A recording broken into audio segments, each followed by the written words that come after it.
Big boss Marathi season 5च्या या आठवड्यामधून कुठला सदस्य घराबाहेर जाणार यावरच आपण आज बोलणार आहोत। कारण की ज्या पद्धतीने संपूर्ण महाराष्ट्राला वाटतंय की हा जो अरबाज आहे हा अरबाज घराच्या बाहेर गेला पाहिजे आणि त्याच पद्धतीने सर्वात कमी वोट्स हे अरबाज पटेललाच आहेत। त्यानंतर ज्या बॉटम 2 मध्ये म्हणजे सगळ्यात खाली अरबाज आहे त्यानंतर येतात वर्षाताई आणि वर्षाताईला देखील कमी वोट मिळण्याचं कारण हे आहे की ज्या पद्धतीने टीम बी च्या साईडने त्या होत्या पण त्या टीम बी सोबत आता न राहता त्या टीम ए सोबत गेलेल्या आहेत। त्यामुळे घरातल्या लोकांना देखील ती गोष्ट आवडलेली नाहीये आणि संपूर्ण महाराष्ट्राला देखील ती गोष्ट आवडलेली नाहीये आणि त्याच दृष्टिकोनातून हे बघा सगळे हे बिग बॉसचे जे काही इविक्शन असतं हे संपूर्ण गोष्ट असते चर्चा कोणाची जास्त आहे कोणाची कमी आहे। आता आपण जर बघायला गेलं तर हा जो संपूर्ण गेम आहे तो अरबाज कधी आधेमध्ये खेळायचा प्रयत्न करतो, चांगला देखील खेळायचा प्रयत्न करतो, वाईट देखील खेळायचा प्रयत्न करतो, तो ऍटलिस्ट सगळे टास्क खतरनाक पद्धतीने परफॉर्म करायचा प्रयत्न करतो आणि त्याची चर्चा देखील घरामध्ये आणि घराच्या बाहेर चालू आहे।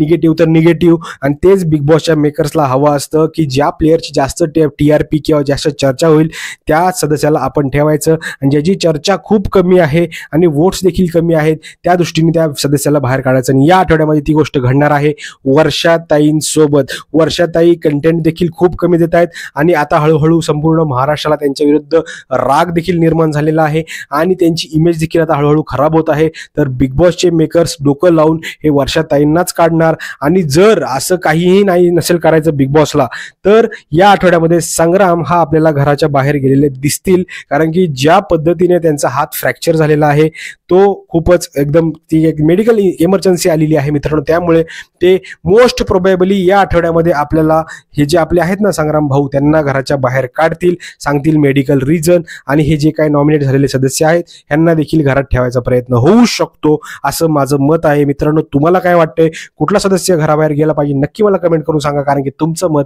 हे खूप जास्त महत्त्वाचं आहे मित्रांनो। भेटूया पुढच्या व्हिडिओमध्ये, तोपर्यंत जय हिंद जय महाराष्ट्र।